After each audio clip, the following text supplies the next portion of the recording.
energize.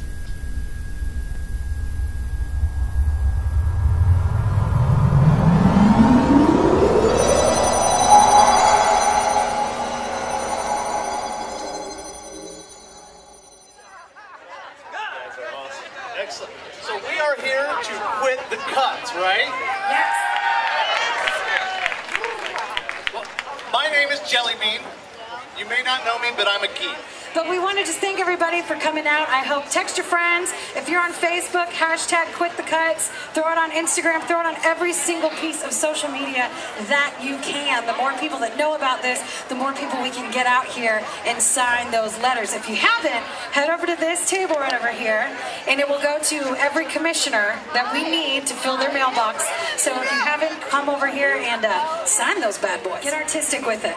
But we're going to get things underway now, so we're going to welcome to the stage Arlen Hamilton.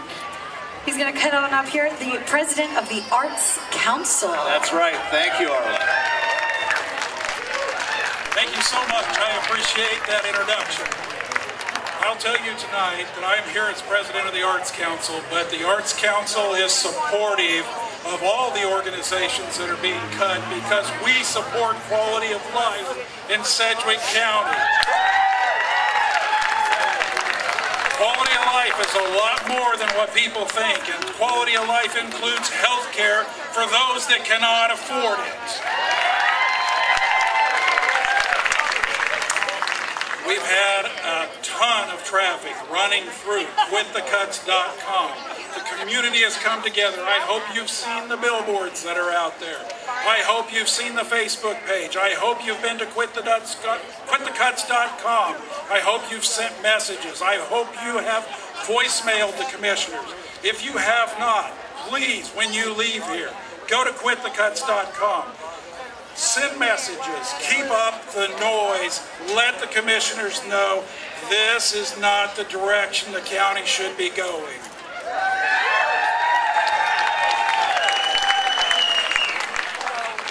Tonight we have a whole slate of speakers.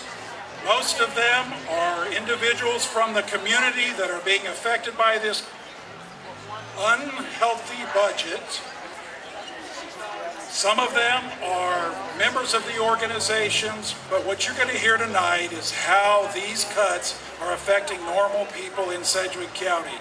But before that slate of speakers comes up to talk to you tonight, we have a special guest tonight who is not only the founder of the Financial Fitness Foundation, past and present member of more boards than I could list here tonight, but also she was the first woman that was appointed by the governor of Kansas as our commanding general of the Kansas Cavalry. Please help me welcome Jill Docking.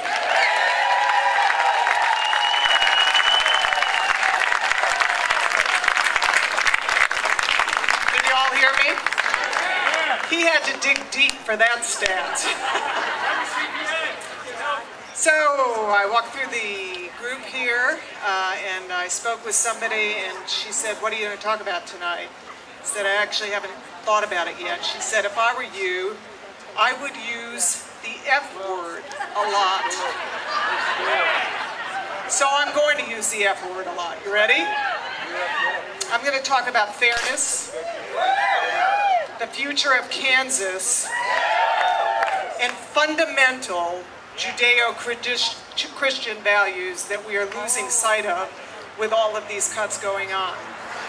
As I look in this audience, I see a lot of the leaders of this community, people with their hard work. I'm looking at Peggy Johnson out there in healthcare. I'm looking at tons of people in the arts in this community who have given their life's energy to build the fabric of what we now have in our community, and it's taken a very long time. And these three commissioners are ripping apart that fabric very quickly. And I think it's terrific to go down and talk to the commissioners about that. But you know what I think really works, folks? We have got to win more elections. So we have got to get fully engaged. After the last election, I heard lots of people whining, feeling bad about all this, the stakes are too high. This is the first part of the cuts. The cuts will be passed from Topeka down to the city and county level. And this is only my pleasure to introduce to you Madison Moore, who's not from the zoo, she represents the zoo. Ready, Madison?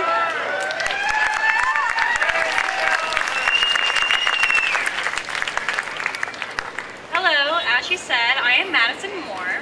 I have lived here since I was 2. I'm 21 now. And I was told to go back to the days when my grandparents used to watch me during the summer while my parents worked. They had the family pack at the zoo. We went about 1 million times a week.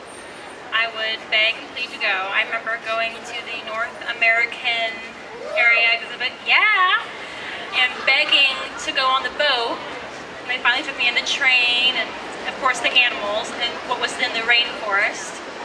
And it was a great experience for me. It cultivated a lot of memories with my wonderful grandparents. And now it cultivates a lot of memories with the children I babysit, ages 6 to 15, and I want it to be a great place for them. I want it to be a great place for my nephew, and I want all the kids in the community to enjoy it, and I want them to take the people they babysit in 10 to 15 years to enjoy that. I would just like to say that I support the zoo and I support the community. I support Botanica and the Exploration Place and all these wonderful places for kids to learn. And that requires some proper funding. I'm Madison, and thank you for listening to me today. All right. So, if this were speed dating, these would be my facts. I love animals. I love science. I love learning. I love art. I love culture. Make some noise if you love that stuff too. I sit on the board at Make ICT and Bike Walk Wichita. I'm pretty active in my community, but you know what I've never heard? I've never heard anybody say, hey, they just repaved the road between Goddard and Colwich. Let's go check it out. Nobody says that. Now, don't get me wrong, I understand. Infrastructure is important. We do need it. But, personally, I'm not happy with just the bare minimum. I don't want to live in a D+ county. I want things to do and I want places to see. I want to watch giant puppets walk down the Riverfest parade. I want to bike down to the Orpheum and watch the Top 10 showcase from the Down to the Wire film race with my friends. I want to check out the traveling exhibits at Exploration Place and go to the Maker Faire. I want to live with people who celebrate learning and art and science in the world the same way that I do. I don't want to live somewhere that doesn't support an organization like Exploration Place. A place that promotes knowledge and learning, that inspires creativity and discovery with young people and less young people like myself. If we allow these cuts to happen this year, it will only become worse in the future. Like so many things on the cut list, Exploration Place is more than just an asset to the community. It's part of our identity, and I won't let it go. Thank you.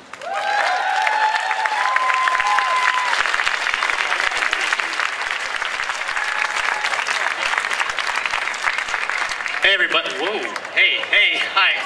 Hi, I'm Todd Ramsey. I'm also not representing anybody officially. I'm representing everybody who chooses to live in Wichita and loves it. So if there's any of you out there right now, can I hear you?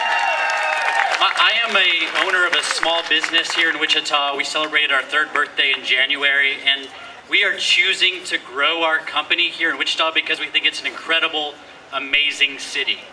I wasn't born here. I haven't lived here my whole life. I've chosen to live here.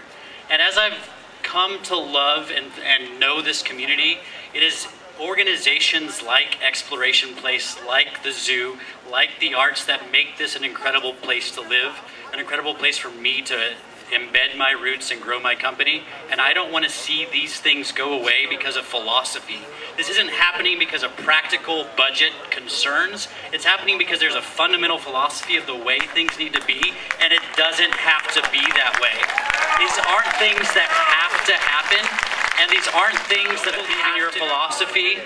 We don't believe in your way of doing it, and we aren't going to be quiet about it anymore. So don't let tonight be the only way that you show your passion for this. Thank you so much for coming, and let's continue to make Wichita a place we choose to live and love to live.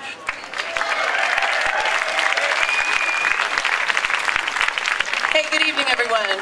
I want to echo a couple of things that Todd said. First of all, I'm Mary Beth Jarvis, and in my official capacity heading up the Wichita Festivals organization, I am here representing one of the institutions that's on the chopping block with regard to county funding, and that is the River Festival.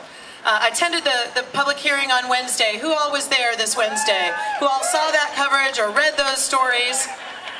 It was an educational experience for me, frankly, because like Todd, I wasn't born here. My husband and my family and I have made Wichita home for more than 2 decades, and we've done that by choice, and we've done that because of the quality of the people and the quality of place that has made our family's life richer and full of opportunity for the last 2 decades. Question that I think everyone needs to ask themselves and then be heard on your own personal answer to it. If it's a matter of if we cut you, would you die? The answer might not be no, not tomorrow, not this year, we'd figure it out. But the answer is long term, will we? Will we as a community lack the life, lack the quality of place, lack the attractiveness, lack the momentum if we don't have our public sector entities participating in a meaningful way in those activities that benefit our citizens, our communities, and bring in visitors and bring success to Sedgwick County and to the area. So be heard if that's what you believe. Thank you. Okay, I get to be last, I think. So, my name's Bruce Rowley. I run a business here in Wichita. And let me tell you a little bit about me. I grew up in Wichita. And when I turned 18, I could not wait to leave. And I did. And I left for 20 years. And I rarely came back. And when I decided, when I was married and getting ready to start a family, and I thought, you know, that was kind of a cool place to grow up. And so 12 years ago, I moved back here. I started a family. I've run businesses. I've started several. Today, I have a business that employs 25 people. Most of those are college grads from Kansas. Wichita State, KU, even K-State. So, sorry. And we've got kids here, and we enjoy all the things that everybody's talked about before me. So let me just say this. We moved here to make a difference. We moved here to start businesses. I moved here because I thought this is the kind of community that if it's that bad that my own parents don't want us to move back here and start a family, and trust me, it wasn't because of me, okay? It breaks my heart to think that this town would put me in a position that I would have to have that conversation with my kids someday. I want to make sure that doesn't happen. Thank you.